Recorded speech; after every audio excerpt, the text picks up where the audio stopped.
오늘 여러분께 소개하는 이야기는 시간에 대한 가장 평범하고도 가장 특별했던 기록입니다.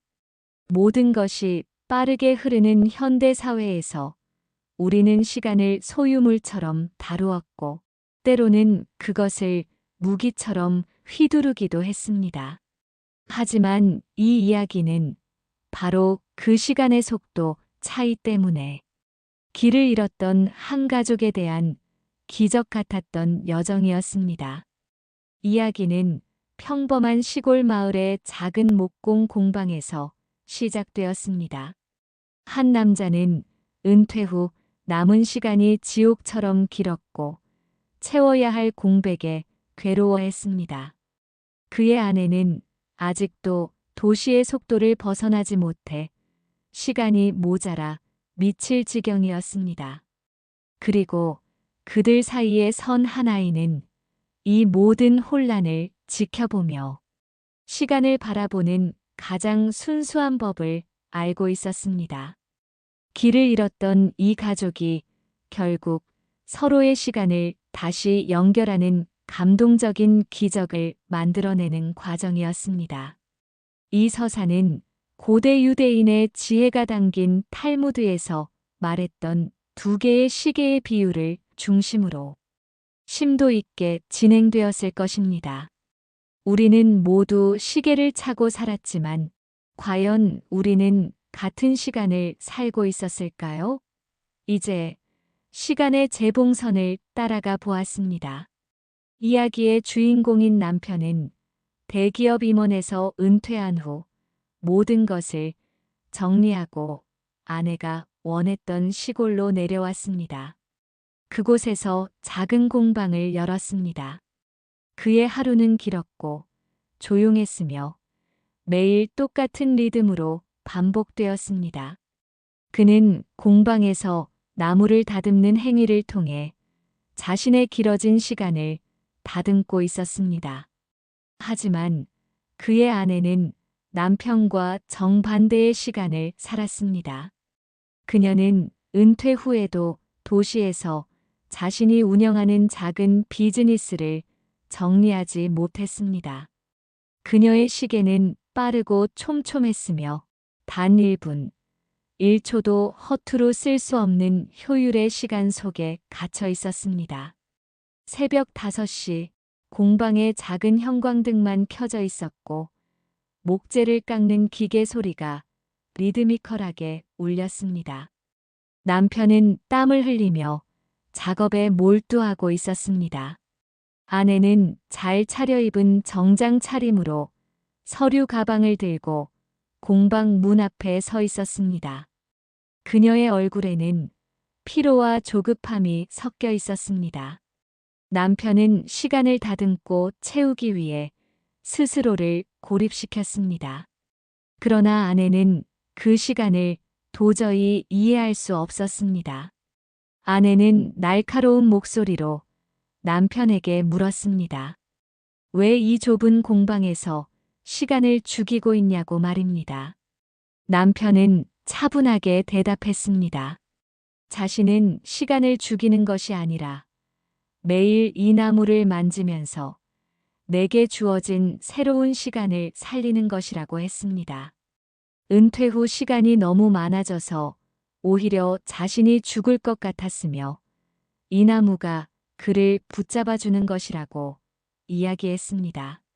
아내는 헛웃음을 치며 반박했습니다. 남편은 지금 세상이 돌아가는 속도를 무시하고 있었으며 남편이 다듬는 나무 하나 팔아봐야 자신이 도시에서 1시간 회의하는 것보다 못하다고 주장했습니다. 남편의 시간은 멈춰 있는데 자신의 시간은 계속 앞으로 달려야 한다는 절박함을 토로하며 아내는 빠르게 차에 올라타 떠나버렸습니다. 여기서 우리의 서사를 관통하는 첫 번째 질문이 던져졌습니다. 시간을 산다는 것은 무엇이었을까요? 남편에게 시간은 존재의 방식이었고 아내에게 시간은 소유해야 할 자산이었습니다. 부부는 같은 24시간을 공유했지만 그들에게 1분 1초의 가치와 무게는 완전히 달랐습니다. 그 차이가 바로 이 가족의 비극의 시작이었습니다. 같은 시간을 살았지만 서로 다른 세상을 사는 부부의 모습이었습니다. 도시의 아파트 거실. 딸은 컴퓨터 앞에 앉아 재택 근무 중이었습니다. 업무는 밀려 있었고 휴대폰에는 방금 엄마에게서 온 짜증 섞인 문자 메시지와 아버지에게서 온 느긋한 공방 사진이 동시에 도착해 있었습니다. 딸은 이 극과 극의 메시지를 보며 깊은 한숨을 쉬었습니다. 딸은 혼잣말로 독백했습니다. 당신들은 왜 같은 시간을 살면서 다른 시계를 보고 있는 걸까요?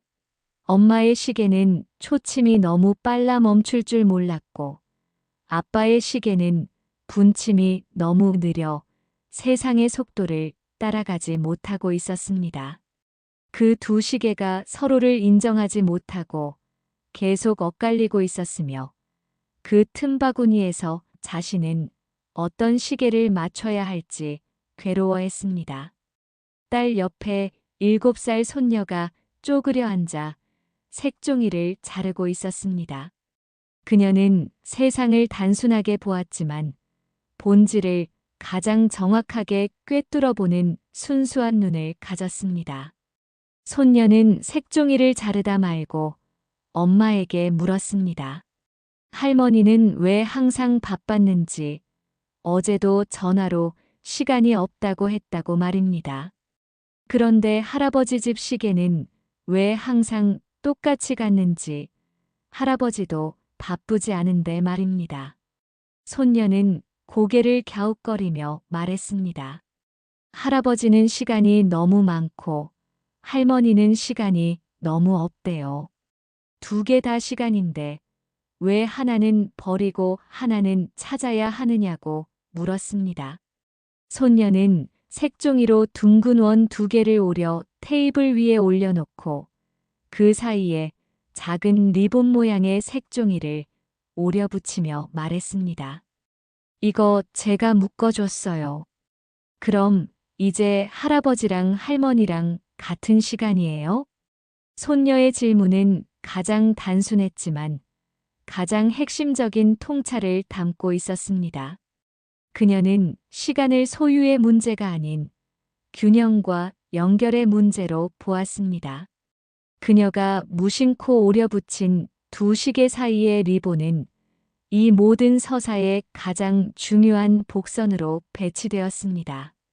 이 리본은 훗날 이 가족의 파국을 극복하게 할 유일한 희망의 끈이 되었을 것입니다.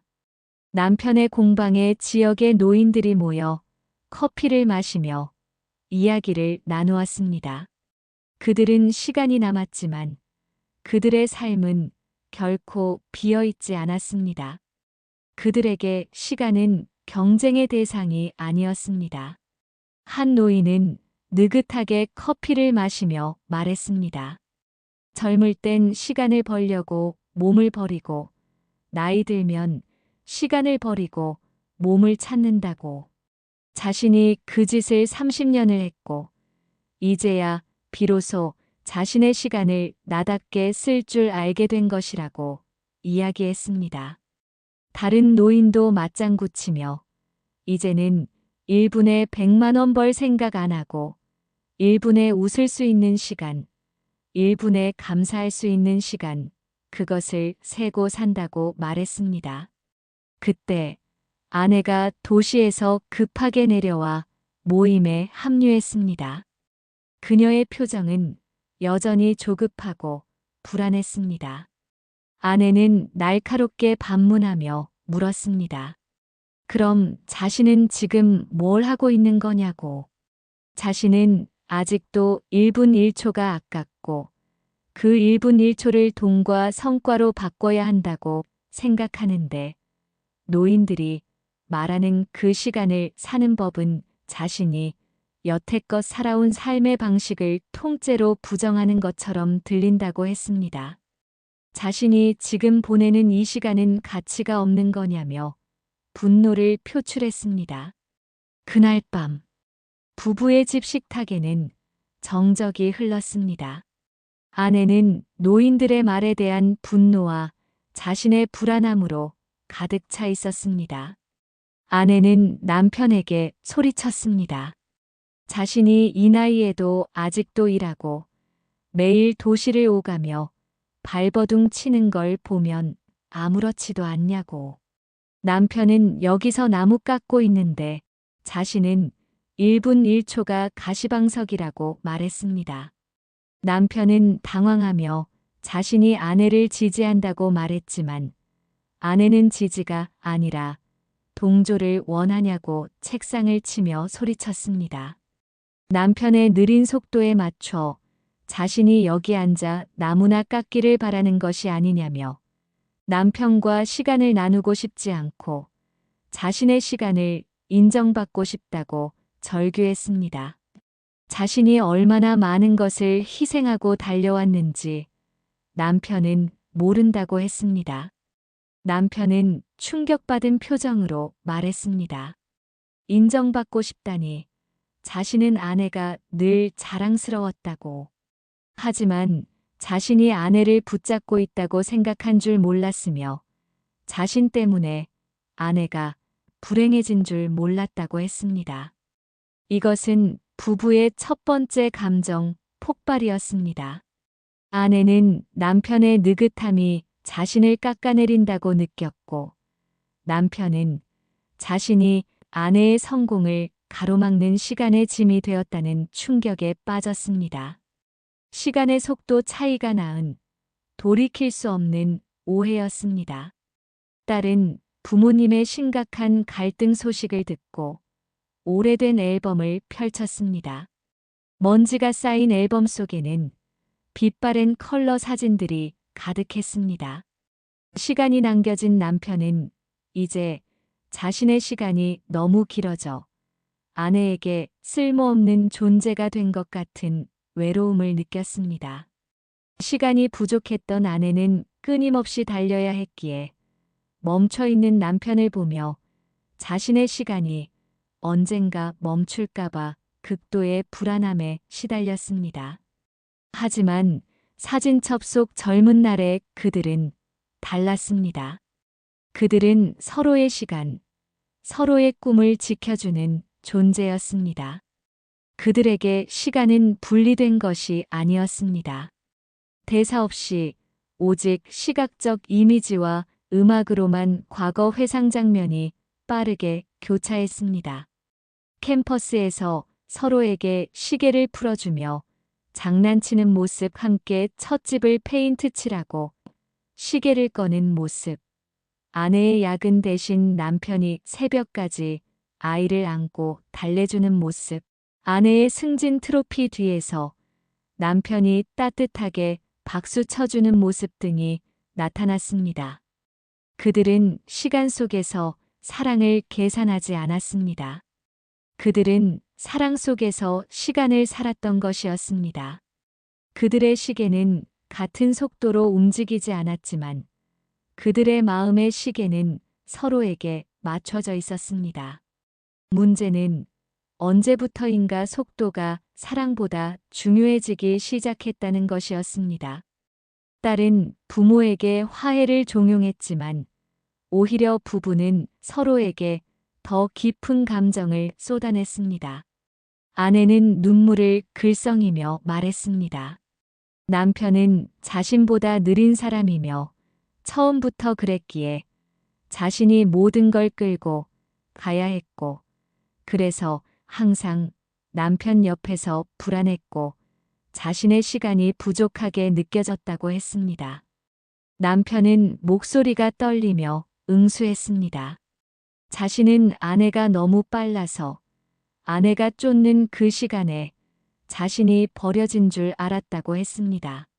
아내가 성공으로 달려가는 동안 자신은 시계가 멈춘 채로 아내 뒤에 홀로 남겨진 것 같았으며 자신이 아내를 이해 못한 게 아니라 아내가 자신을 기다려주지 않은 것이라고 절규했습니다. 감정선은 극대치에 달했습니다. 남편의 느림은 아내에게 부족함과 외로움을, 아내의 빠름은 남편에게 버려짐과 소외감을 주었습니다. 그들은 서로를 가장 사랑했지만 서로가 차고 있는 시간의 시계를 증오하기 시작했던 것이었습니다.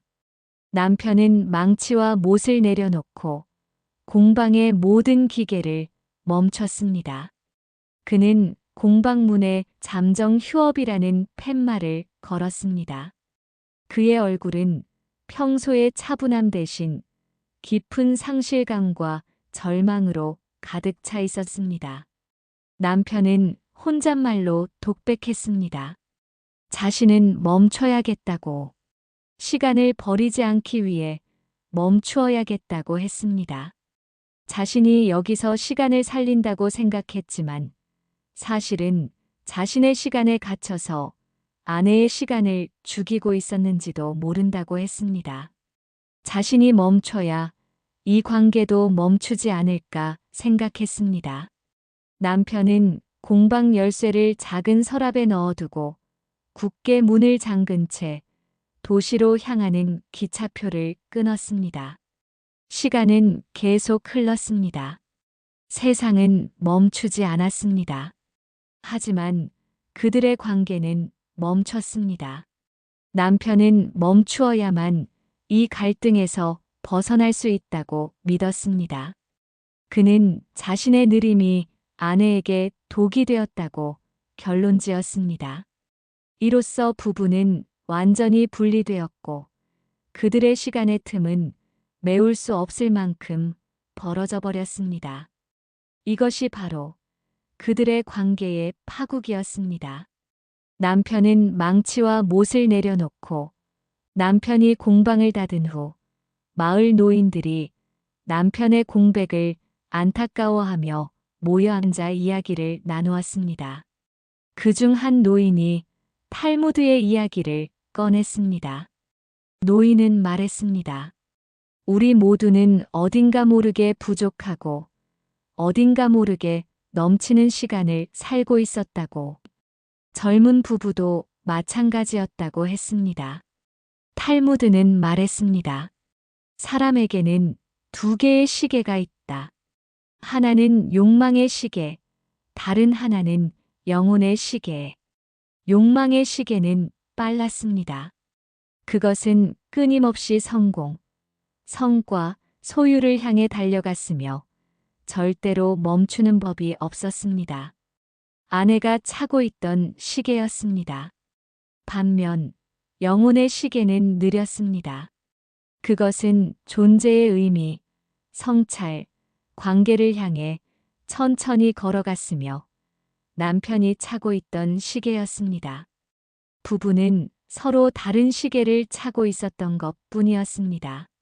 아내는 남편의 영혼의 시계를 게으름으로 오해했고 남편은 아내의 욕망의 시계를 물질적 탐욕으로 치부했습니다.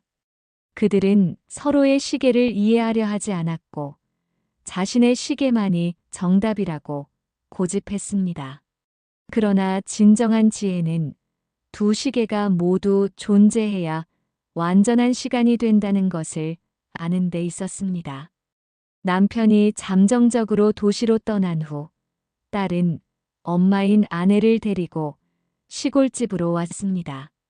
아내는 텅 빈 공방을 보며 죄책감과 허탈함에 잠겨 있었습니다.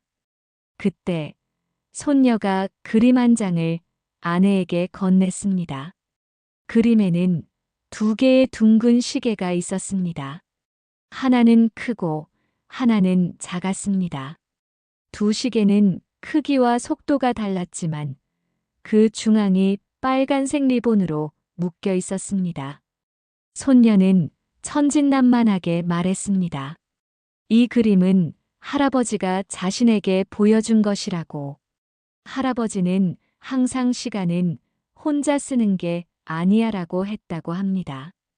그런데 할머니랑 할아버지는 자꾸 서로 시간을 뺏으려고 싸우는 것 같았다고 했습니다. 아내가 떨리는 목소리로 이것이 내가 그린 것이냐 묻자 손녀는 그렇다고 답하며 할머니랑 할아버지의 시계를 자신이 묶어줬다고 했습니다. 그럼 이제 두 분 다 같은 시간에 만날 수 있지 않냐고 했습니다. 이 리본은 안 끊어진다고 덧붙였습니다. 아내는 그림을 받아들고 그 자리에서 무너졌습니다. 그녀의 눈에서는 뜨거운 눈물이 쏟아졌습니다. 그녀는 비로소 자신이 쫓아다녔던 효율적인 시간의 허무함과 남편이 지켜왔던 느린 시간의 진정한 가치를 깨달았습니다. 가족의 관계를 이어준 것은 철학적 사색이 아니었습니다. 깊은 지혜도 아니었습니다. 가장 순수한 눈으로 본 아이의 사랑이었습니다. 손녀의 그림은 시간이란 각자의 속도를 인정하고 연결해야 한다는 가장 단순한 진리를 보여주었습니다. 아내는 그제야 남편의 공방이 자신을 기다리는 느린 정거장이었음을 깨달았습니다. 자신이 너무 빨리 달려왔기에 남편의 느린 걸음이 보이지 않았던 것이었습니다. 아내는 남편을 찾아 도시로 갔습니다. 그는 낡은 아파트에서 홀로 고독하게 지내고 있었습니다. 아내는 사과 대신 손녀의 그림을 보여주며 새로운 시간표를 제시했습니다. 그녀는 말했습니다. 우리 다시 시작하자고. 하지만 예전의 시간으로 돌아가는 것이 아니라 새로운 시간을 만들자고. 남편의 느린 시간을 살리는 곳, 그리고 자신의 빠른 시간이 쉼을 얻을 수 있는 곳으로 만들자고 했습니다. 남편과 아내는 시골 공방으로 돌아와 공방을 커뮤니티 공유 공간 시간의 재봉선이라는 이름으로 재오픈했습니다. 이번에 남편이 연 공방은 단순히 목공 작업실이 아니었습니다. 남편은 아이들에게 느림의 미학을 가르치며 목공 교육을 진행했습니다. 그리고 아내는 자신의 빠르고 촘촘했던 시간을 활용하여 공방 한쪽에 취미 재봉실을 운영했습니다.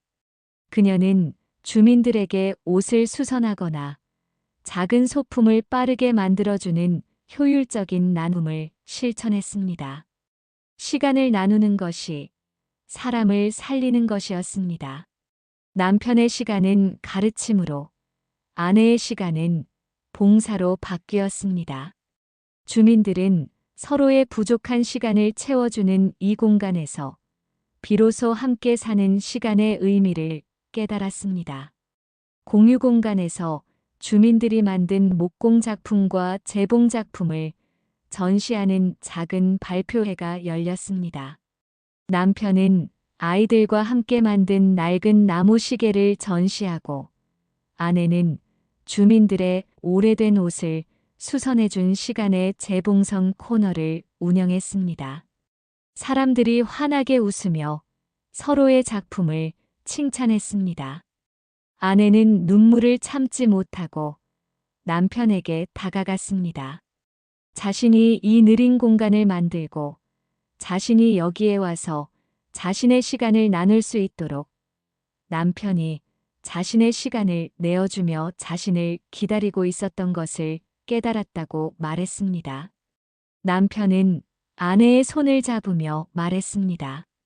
우리가 그동안 맞추지 못했던 건 시간이 아니라 마음이었다고. 아내가 멈추지 않아도, 자신이 너무 빠르지 않아도 서로가 서 있는 그 자리를 인정하고 함께 바라보는 것. 그것이 진정한 부부의 시간이었는데 이제야 알았다고 했습니다. 그들은 비로소 깨달았습니다. 사랑이랑 같은 시계를 강요하는 것이 아니라 서로 다른 시계가 함께 존재하며 아름다운 하모니를 이루게 하는 것임을 말입니다. 공방을 정리한 후 부부는 집 마당의 벤치에 앉아 조용히 커피를 마셨습니다. 둘 사이에 더 이상 날카로운 대화는 없었습니다. 그저 고요한 이해만이 감돌았습니다. 아내는 남편의 어깨에 기대며 말했습니다.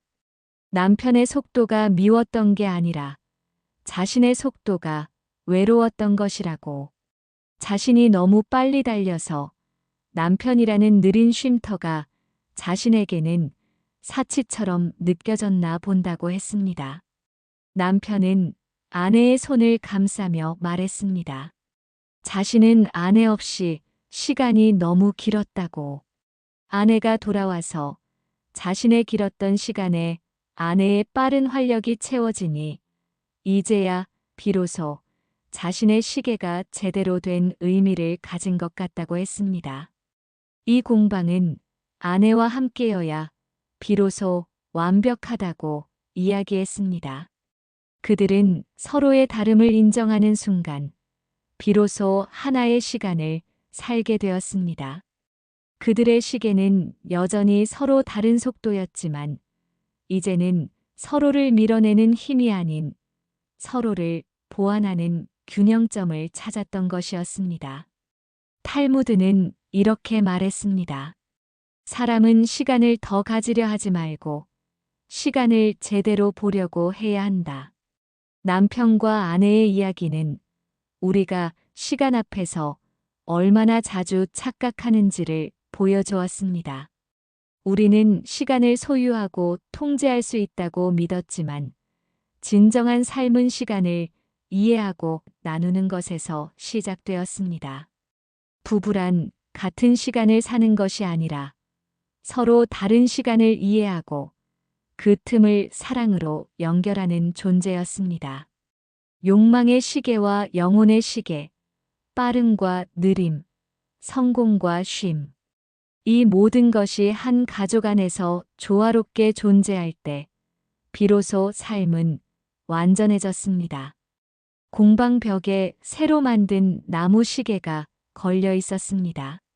시계의 시침과 분침은 나무로 만들어져 있었고 그 시계 아래에는 손녀가 그린 그림 속 빨간 리본이 걸려 있었습니다. 손녀가 공방에 와서 벽에 걸린 시계를 바라보며 속삭였습니다. 우리 가족은 시간 여행했어. 오늘 여러분이 차고 있는 시계의 속도는 어떠했습니까? 만약 여러분 주변에 누군가가 여러분과 다른 속도를 살고 있었다면 그들의 시계를 비난하거나 바꾸려 하지 마십시오. 그저 서로의 시간을 이해하려는 마음의 리본을 묶어주세요. 그것이 바로 시간을 뛰어넘는 가족의 사랑이자 우리가 이 세상에서 진정으로 살아내는 시간의 의미였을 것입니다.